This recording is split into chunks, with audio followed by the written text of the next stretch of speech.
সবাইকে আমন্ত্রণ আছি প্ল্যানেটারি হেলথ একাডেমির সুরক্ষা প্রতিদিন পাওয়ার্ড বাই রেনাটা পিএলসিতে। আমি ডাক্তার হাসান শাহরিয়ার কল্লোল। আপনারা জানেন যে আমরা নানা বিষয় নিয়ে কথা বলে থাকি আমাদের এই অনুষ্ঠানে। আজকে আমরা যে বিষয়টি নিয়ে কথা বলবো সেটি হচ্ছে বোন ম্যারো ট্রান্সপ্লান্ট। বোন ম্যারো ট্রান্সপ্লান্ট নিয়ে আমাদের নানা ধরনের ধারণা আছে, ভুল ধারণা আছে।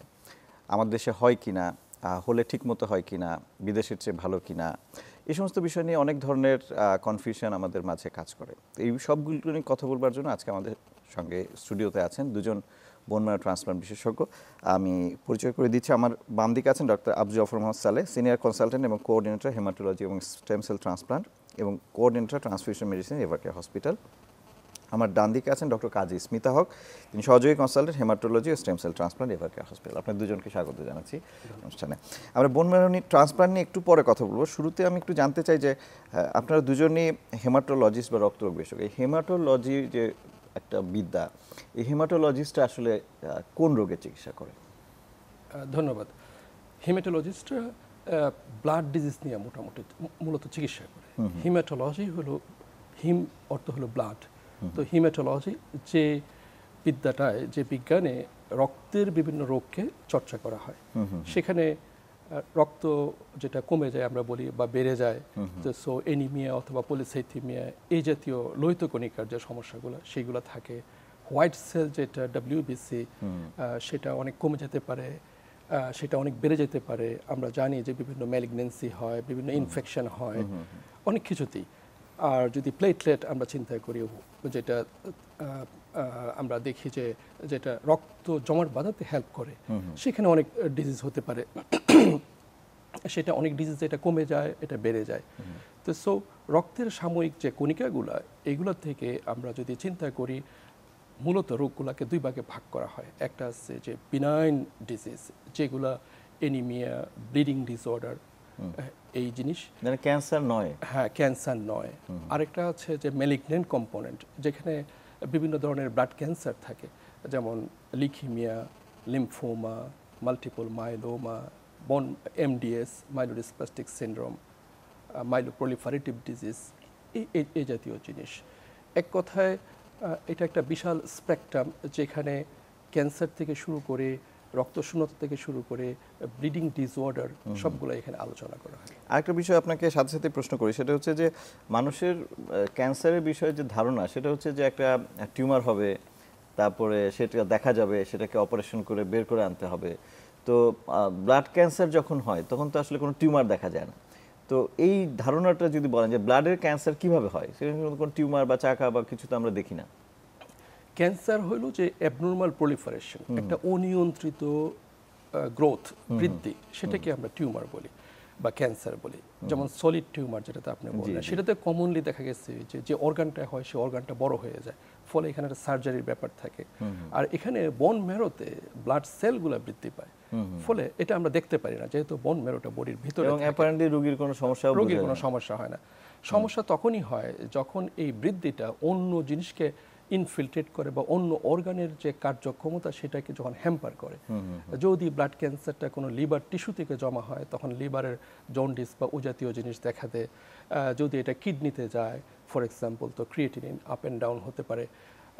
যদি হিমোগ্লোবিন কমে যায়, তখন দেখা গেছে সে টায়ার্ডনেস, রক্তশূন্যতা, এগুলো ডেভেলপ করে। সো এখানে রেডিলি কোনো সার্জারি থাকে না। এখানে আমরা সিবিসির মাধ্যমে ব্লাড কাউন্টের যে অ্যাবনর্মালিটিস দেখি, সেখান থেকে এটা সাসপেক্ট করা হয় যে ব্লাড কাউন্ট, দৃশ্যমান কোনো ক্যান্সার বা কোনো চাকা বা টিউমার আসলে এটাতে দেখা থাকে না। একমাত্র ব্যতিক্রম হলো যেটা হলো লিম্ফোমা। লিম্ফোমাতে কি হয় যে লিম্ফ নোডগুলার একটা সাইজ বেড়ে যায়।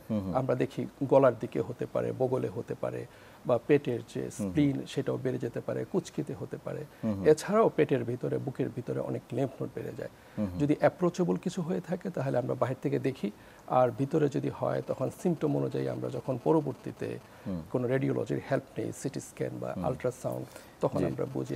এগুলো আমরা বিস্তারিত আরেকটু আলোচনা করবো যে কিভাবে আমরা এই রোগ নির্ণয় করি। তার আগে ডক্টর কাজী স্মিতা হক, আপনার কাছে জানতে চাই যে ডক্টর আবু জাফর যেটা বলছিলেন যে আমরা অ্যাপারেন্টলি কোনো ধরনের টিউমার বা চাকা এরকম দেখছি না, তাহলে রুগী কিভাবে বুঝবে যে তার একটা রক্ত রোগ হয়েছে কিংবা রক্তের ক্যান্সার হয়েছে? দেখা যায় কোনো না কোনো শারীরিক অসুবিধার কারণেই রোগী প্রথম ডাক্তারের কাছে যায়। আমাদের দেশে কিন্তু রক্তরোগ বিশেষজ্ঞ এই আইডিয়াটাও সমস্ত মানুষের মধ্যে সমানভাবে এই জন্য কিন্তু আমি প্রথমে হেমাটোলজি নিয়ে প্রশ্ন করেছি, কারণ সবাই জানেই না যে কার কাছে যেতে হবে। হ্যাঁ, ওনারা জানছেন দীর্ঘদিন যাবত, অনেক সময় কিছু কিছু পেশেন্ট পাওয়া যায় যে আমার রক্ত কমে যাচ্ছে বারবার, কিন্তু উনি রক্তরোগ বিশেষজ্ঞের কাছে যেতে পারেননি, এনি হাউ ইনফরমেশনটা ওনার কাছে নাই। তো প্রেজেন্টেশনটা যেটা স্যার বললেন যে আমাদের রক্তে যে 3টা কণিকা এগুলো কমে যাওয়া বা এগুলোর ডিসফাংশন, এগুলো কাজ না করার যে এক্সপ্রেশন, তার কোনো না কোনো একটা চলে আসে।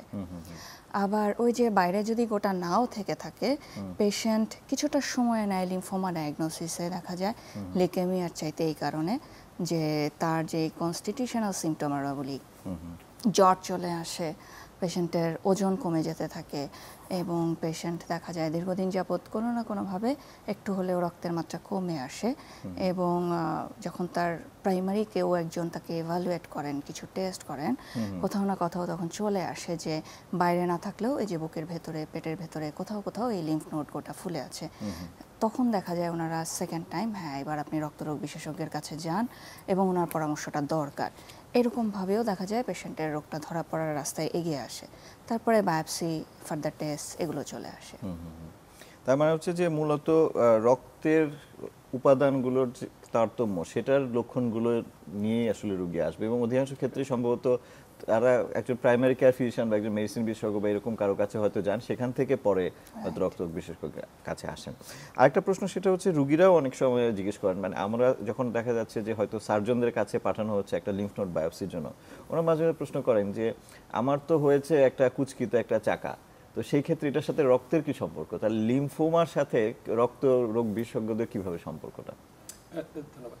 লিম্ফোমা অ্যাকচুয়ালি দেখে মনে হয় যে এটা সলিড টিস্যু, বাট এটা রক্তের যে লিম্ফয়েড যে কম্পোনেন্ট, আমরা যদি হোয়াইট সেলকে দেখি সেখানে আমরা দেখব যে এটার ভিতরে ডাব্লিউবিসির ভিতরে নিউট্রোফিল, লিম্ফোসাইট, মনোসাইট, ইওসিনোফিল এবং বেজোফিল, এই 5টা কম্পোনেন্ট থাকে।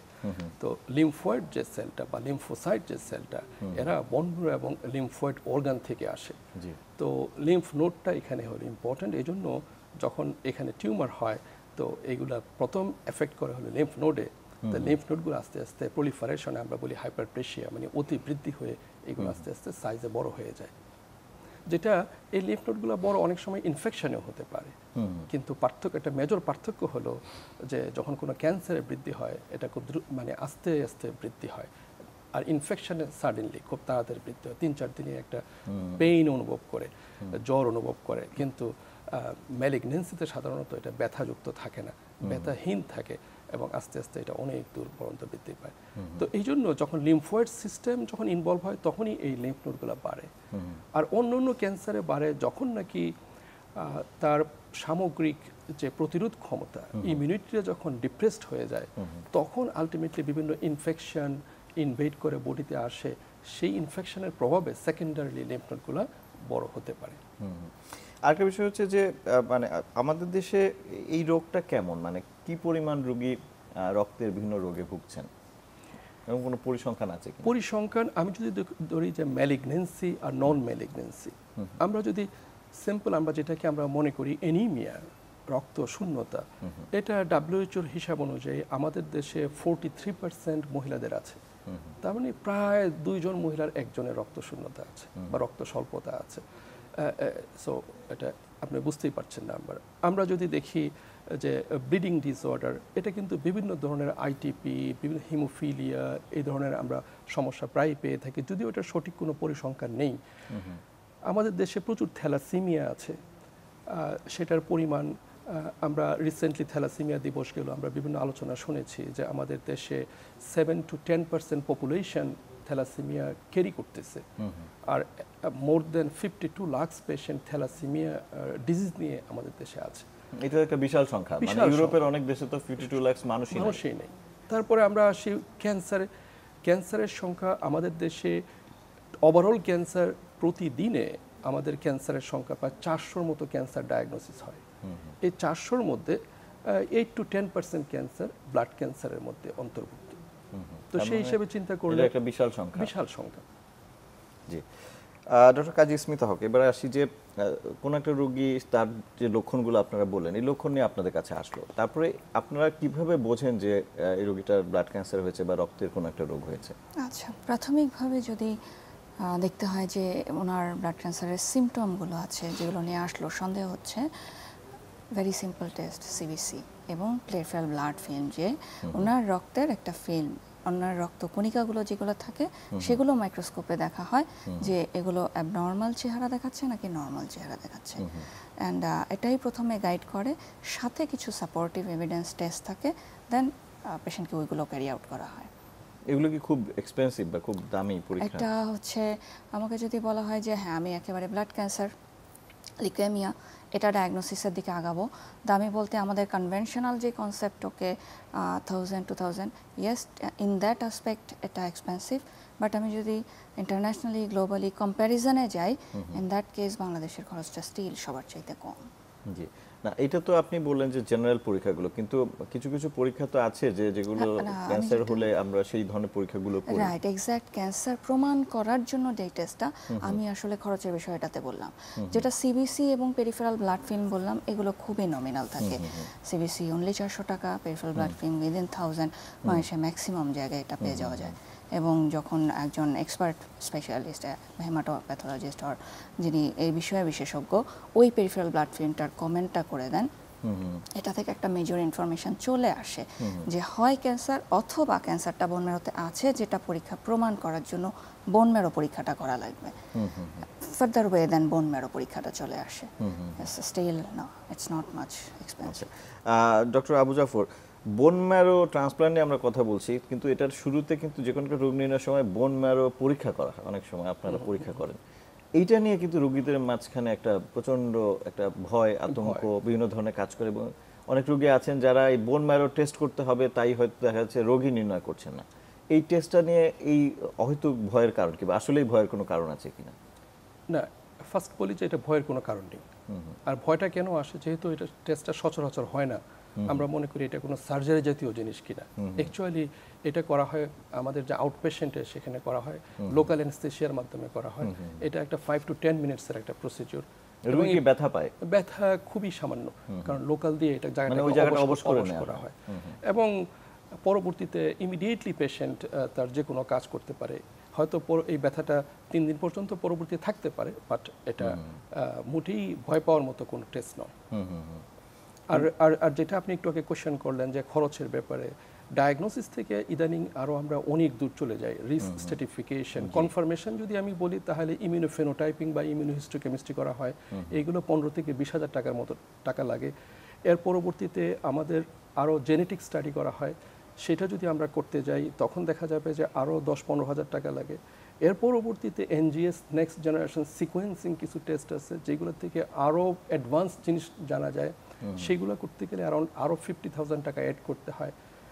দিন দিন আমাদের ক্যান্সারের পরিধিটা আরো সূক্ষ্মভাবে ডায়াগনোসিস, চিকিৎসার ধরনটা বদলে যাচ্ছে। লিম্ফোমা যেমন আগে আমরা জানতাম 2 ধরনের, হজকিন আর নন হজকিন, এখন 107 সাবটাইপস অফ লিম্ফোমা আছে। 107টা। বলে কোনটা হচ্ছে সেটা বোঝাটা খুব জরুরি। এখন আমরা স্পেসিফিকলি জানতে পারি। লিউকেমিয়ার ক্ষেত্রে যেমন আমরা জানতাম এটা এএমএল আর এএলএল 2 ধরনের, এখন এএমএল আছে 80 ধরনের চেয়ে বেশি। তো সো এগুলো চিকিৎসা পদ্ধতি আলাদা। হ্যাঁ, স্পেসিফিক ভাবে জানতে গেলে আমরা তখন ধরে নিতে পারি কার বোন ম্যারো ট্রান্সপ্লান্ট লাগবে, কার লাগবে না, মানে তার ফিউচারটা কি হবে। 3 জন পেশেন্টকে যদি 3 রিস্কের হয়ে থাকে, 3 জনকে সেম কেমোথেরাপি দিলে 3 জনের রেমিশনে চলে যেতে পারে, কিন্তু পরবর্তী ধরনটা আমাকে ঠিক করতে হবে। রোগের তো আর রোগ নাই, রোগ তো রেমিশনে চলে গেছে 3 জনই ফর এক্সাম্পল, কিন্তু যে স্ট্যান্ডার্ড রিস্ক বা গুড রিস্ক, যার কোনো খারাপ কিছু জেনেটিক প্রোফাইল পাওয়া যায় না, তাকে শুধু কেমোথেরাপি দিয়ে ট্রিটমেন্ট শেষ করা হয়।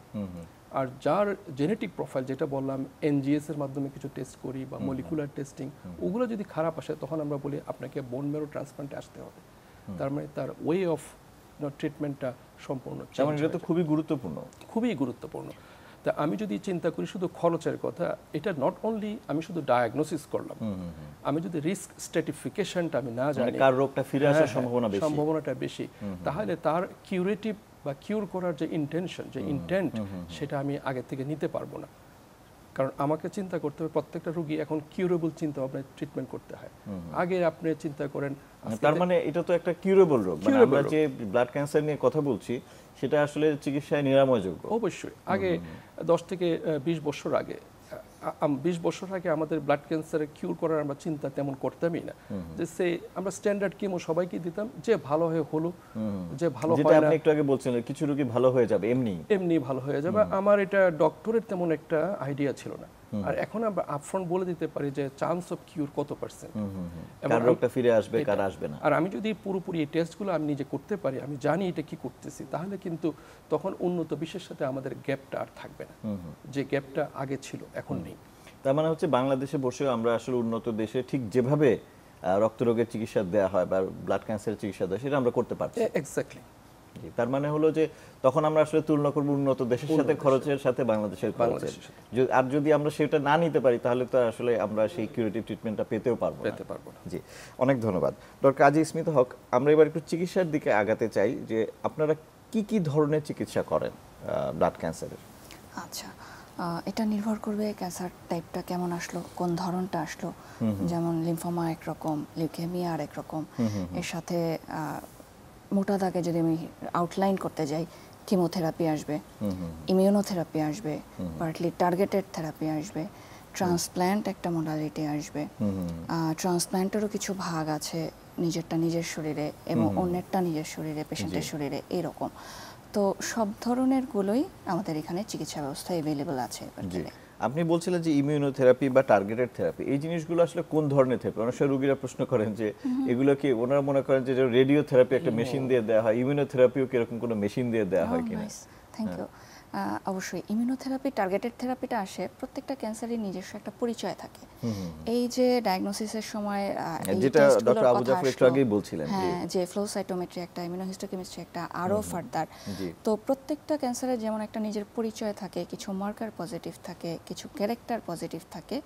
তো চিকিৎসা বিজ্ঞান রিসার্চ যত আগাচ্ছে তত এগুলোর এগেনস্টে ওষুধ বের হচ্ছে, যে একদম টার্গেট করে ওই ক্যান্সারের জন্যই, ওই মার্কারের জন্যই মেডিসিনটা আসছে।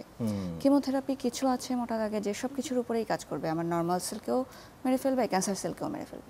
টার্গেটেড যেগুলো থাকবে ইমিউনোথেরাপি, সে ওই মার্কারের এগেনস্টে সে শুধু টার্গেটই করবে ওই ক্যান্সার সেলকে। তার মানে হচ্ছে যে নরমাল যে কোষগুলো আছে, স্বাভাবিক কোষ ক্ষতিগ্রস্ত হবে না, হয় না, রাইট।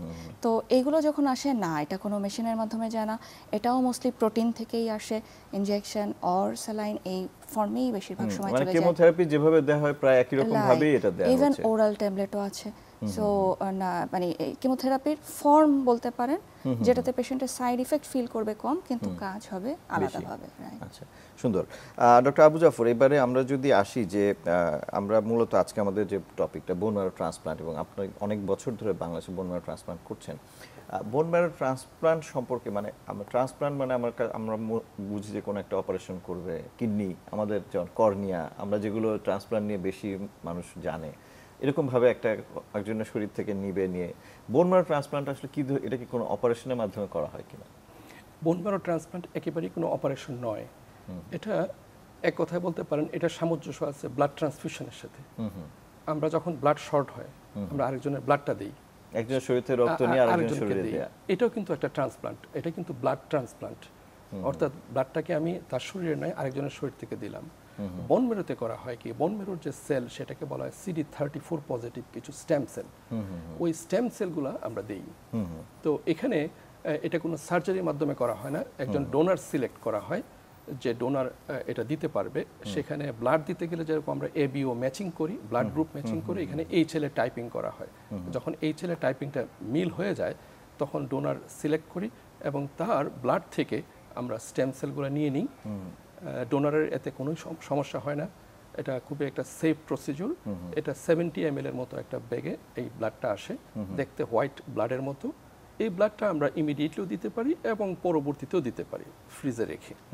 তো ডোনার পেশেন্টকে করা হয় কি, যে তার একটা কিমোথেরাপি দেওয়া হয় জাস্ট ট্রান্সপ্লান্টের আগ মুহূর্তে, দেওয়ার পরে এজ ইউজুয়াল এই কেমোথেরাপিগুলো সে আগেও অনেকবার পেয়েছে, তো তাকে একটা প্রিপেয়ার করা হয় ওই স্টেম সেলগুলো গ্রহণ করার মতো একটা অবস্থা তৈরি করা হয়। এরপর ওই স্টেম সেলগুলো ব্লাড ট্রান্সফিউশনের মতো করে দেওয়া হয়। দেখতে মনে হবে যে এক ব্যাগ প্লেটলেট তাকে দেওয়া হয়েছে। হ্যাঁ, মানে রক্ত যেভাবে দেওয়া হচ্ছে সেরকম এক্স্যাক্টলি এইভাবে দেওয়া হয়। সাদা রক্ত দেয়া। সাদা রক্ত সেম সেট, এবং এটা যেহেতু অনেক টেস্টেড থাকে, এটাতে কোনো রিয়াকশন হয় না। আজকাল অনেক টেকনোলজি অনেক চেঞ্জ হয়ে, মানে অনেক আপডেট করেছে। আগে যেরকম রিজেকশন হতো, একটা ভয় আমাদের মধ্যে, এটা থাকবে কিনা বডিতে, রিজেকশন হয়ে যাবে, কারণ অন্য অন্য অর্গানে রিজেকশন হওয়ার একটা ভয় থাকে। এখন রিজেকশনের হার অনেক কমে গেছে বা প্রায় নাই বললেই চলে। রিজেকশন বিষয়টা কি আসলে? ট্রান্সপ্লান্টের রিজেকশনটা কেন এত গুরুত্বপূর্ণ? রিজেকশনটা একটু কঠিন প্রশ্ন। জিনিসটা হলো যে আমি একটা ফরেন টিস্যু দিচ্ছি, বাইরে থেকে একটা ডোনার কিছু টিস্যু দিচ্ছি, ঢোকানো হচ্ছে, যে টিস্যুটা পেশেন্টের শরীরে আসবে, সেই পেশেন্টের শরীরে সেটা সেটেল হবে এবং সে সুস্থ কণিকা তৈরি করবে। বোন ম্যারো ট্রান্সপ্লান্টটা কেন করা হয়? যখন নাকি একটা বোন ম্যারো ফাংশন করছে না, তো সো একটা অসুস্থ বা ইনফাংশন, নন ফাংশনিং একটা বোন ম্যারো স্টেম সেলগুলোকে আমি সরিয়ে কেমোথেরাপি দিয়ে মেরে আমি একটা সুস্থ স্টেম সেল দিচ্ছি। তো এটা ঠিক মতো সেট আপ হবে কিনা, কাজটা করবে কিনা। আজকে যদি এই ছেলের টাইপিং আছে, যে টাইপিংগুলো যদি ঠিক মতো করা হয়, তাহলে এটা আর মিসম্যাচ হয় না। আর যদি ওখানে কোনো গ্যাপ থাকে বা মেডিসিন প্রসিডিউরে কোনো ত্রুটি থাকে, তখন হয় কি যে বডির যে ইমিউনিটি, সেটা ওই স্টেম সেলটাকে বা যে সেলটা আমি দিচ্ছি সেটাকে অ্যাকসেপ্ট নাও করতে পারে। রিজেকশন, ইট ইজ নট যে কোনো কিছু খুলে বডির থেকে পড়ে যাবে, দেখা যাবে যে ব্লাড আর বাড়ছে না, মানে ওই সেলটা যে কারণে দেয়া হয়েছিল সেটা করতে পারছে না। আমরা দেখতে পারি যে পরিমাণ সেল তৈরি হওয়ার কথা বাই ডে 14 বাই ডে 21, তখন যখন হচ্ছে না, তখন আমরা বুঝতে পারি যে এটা নট ফাংশন, এটা রিজেকশন হয়ে গেছে। তো এটা এখন প্রায় হয় না বললেই চলে, এখন অলমোস্ট লেস দেন 1%। তার মানে অধিকাংশ ক্ষেত্রে, মানে 99% ক্ষেত্রেই কিন্তু এটা কার্যকরী একটা চিকিৎসা পদ্ধতি। কারণ এখন এটাকে রিজেকশন না হওয়ার জন্য মেডিসিন ডেভেলপ করেছে। ইভেন যদি রিজেকশন করেও যায়, ওই যে রেয়ারলি যদি 1%ও করে যায়, সেটাকেও আবার রিভাইভ করার সিস্টেম চালু আছে। সো এই চিন্তাটা এখন আর করার দরকারই নেই যে আমার রিজেকশন হবে। জি, আরেকটা বিষয় হচ্ছে যে বোন ম্যারো ট্রান্সপ্লান্টের কি কোনো ধরনের পার্শ্ব প্রতিক্রিয়া আছে কিনা, কমপ্লিকেশন, ডোনার এবং রেসিপিয়েন্ট দুজনের ক্ষেত্রে? দুজনের ক্ষেত্রে যে ডোনার, তার একেবারেই কোনো কমপ্লিকেশন হয় না, যেটা নর্মাল ব্লাড ট্রান্সফিউশনের মতো, বা তার চেয়ে সেফ। আর যেমন মানে কিডনি বা লিভার যে ট্রান্সপ্লান্ট করছে, তার কিন্তু শরীরে অর্গান হারাচ্ছে, এই ক্ষেত্রে তার হারানোর কিছু নেই। আর যে পেশেন্ট, তার ক্ষেত্রে কমপ্লিকেশনস কিছু আছে, ইমিডিয়েট কমপ্লিকেশনস, যেমন তার যে কেমোথেরাপি পেলো, তার যে স্টেম সেল পেলো, এটার একটা কিছু আমরা বলি সাইটোকাইন রিলিজ হয় বডিতে, একটা স্টর্ম হতে পারে, একটু ফেব্রাইল একটু এপিসোড হতে পারে এটা। আর যখন ব্লাড কাউন্টটা যখন উঠে আসে 2 উইকসের মধ্যে বা হায়েস্ট 3 উইকসের মধ্যে, তখন কিছু কমপ্লিকেশনস ডেভেলপ করতে পারে, যেটাকে আমরা বলি জিবিএইচডি, গ্রাফট ভার্সেস হোস্ট ডিজিজ। তো এটাই হলো মেজর কমপ্লিকেশনস।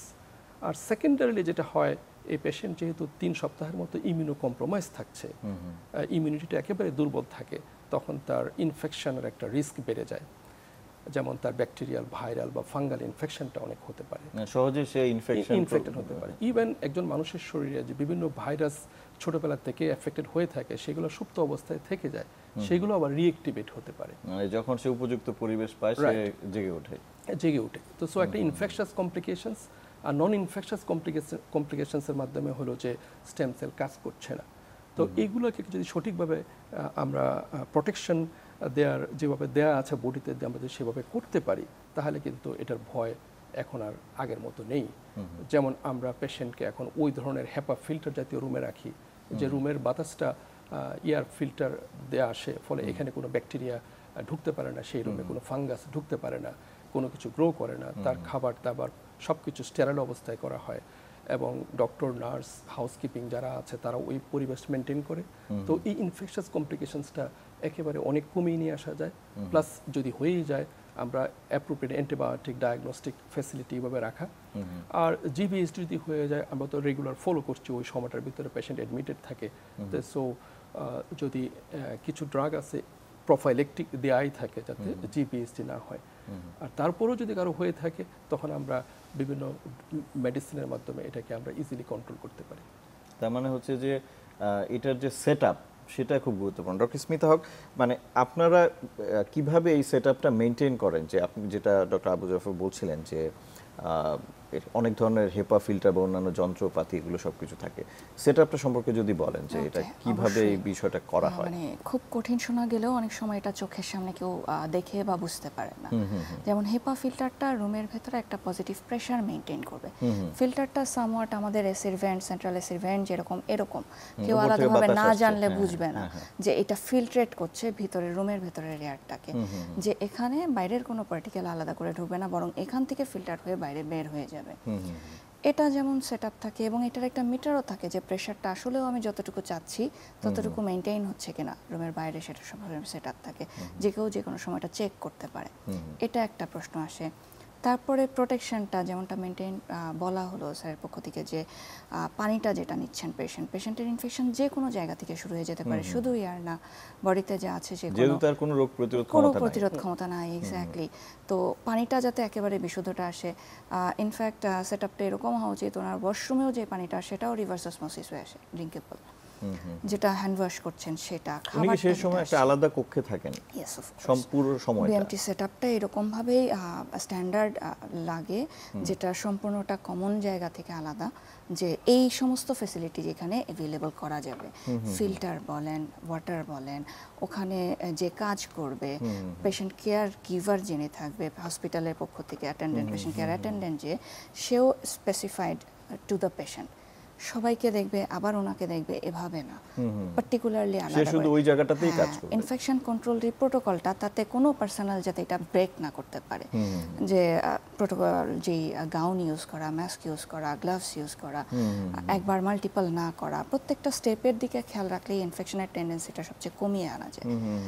তারপরে দেখা যায় বডিতে যেটা থাকে সেটাই হয়তো হলো, কিন্তু বাকি রিস্কগুলো কম হয়ে গেল। এইভাবে মেনটেন করা। খাবারটাও যেটা আসতেছে সেটাও আলাদাভাবে কুকড হয়ে আলাদা প্যাকেজিংয়ে, এবং ওইটাও নন টাচ টেকনিকে। কেউ হাত দিয়ে আসলো, কোনোভাবে ওটা এক্সপোজড হলো, কিচেন থেকে রুম পর্যন্ত ওই জায়গাটুকুতে মেনটেইন হওয়া। তো এইভাবে মেনটেন করা হয় প্রোটেকশন প্রোটোকলটা। জি, ডক্টর আবু জাফর, এই জন্যই কি আসলে এই যে বোন ম্যারো ট্রান্সপ্লান্ট যে প্রসিডিউরটা সারা পৃথিবীতেই কিন্তু এটা বেশ এক্সপেন্সিভ, খুব খরচে একটা পদ্ধতি, সেটা কি এই সমস্ত কিছু মিলিয়েই? এক্স্যাক্টলি। এখানে আমি চাচ্ছি যে আমার পেশেন্টের মানে যেন 100% সাকসেস হয়, যেন তার কমপ্লিকেশনস যেগুলো আলোচনা করলাম এতক্ষণ এগুলো না হয়। তো এগুলোর জন্য স্ট্যান্ডার্ড গাইডলাইন আছে। তো গাইডলাইনগুলো এত জটিল, যেমন আমার উইকলি আমি ড্রাগ লেভেল মনিটর করি। আমরা যখন বিভিন্ন রোগে অ্যান্টিবায়োটিক দেই তার লেভেলগুলো কিন্তু আমরা মনিটর করি না। লেভেল বলতে শরীরের রক্তে তার আসলে কতটুকু ওই ওষুধটার কনসেন্ট্রেশনটা কি পরিমাণে আছে।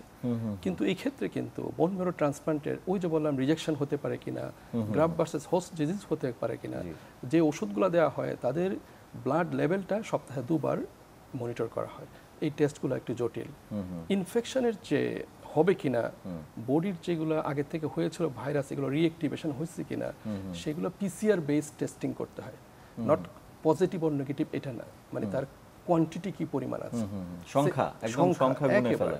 যেমন সাইটোমেগালো ভাইরাস, তার কত কপি আছে ব্লাডে এটা আমরা জেনে ফেলি। এটা প্রতি সপ্তাহে করা হয় এবং এটা 3 মাস পর্যন্ত আমরা করে যাই ট্রান্সপ্লান্টের পরবর্তীতে।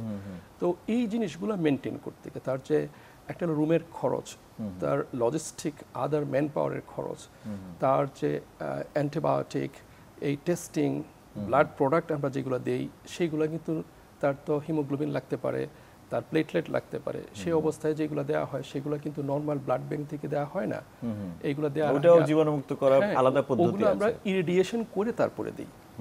আমরা ফিল্টার করি প্লাস ইরিডিয়েশন করি, তো যেন শুধু ওই প্রোডাক্টটাই থাকে। তাহলে আমাকে এই সেটআপটা মেনটেন করা, এই কোয়ান্টিটির টেস্টগুলো মেনটেন করা, এগুলো তো সব হসপিটালে হয় না। ইরিডিয়েটেড ব্লাড প্রোডাক্টগুলো মেনটেন করা, সেটাও সব জায়গায় থাকে। এগুলো একটা হিউজ সেটআপ লাগে, কমপ্লিট সেটআপ। তো এইগুলো করতে গিয়েই দেখা গেছে খরচটা অনেক বেশি। আমাকে যদি বলেন যে যে কেমোথেরাপি দেওয়া হয় সেটার কস্ট কত, সেটা কিন্তু খুব সামান্য, অথবা ইন্ডিভিজুয়াল বোঝানো যাবে না।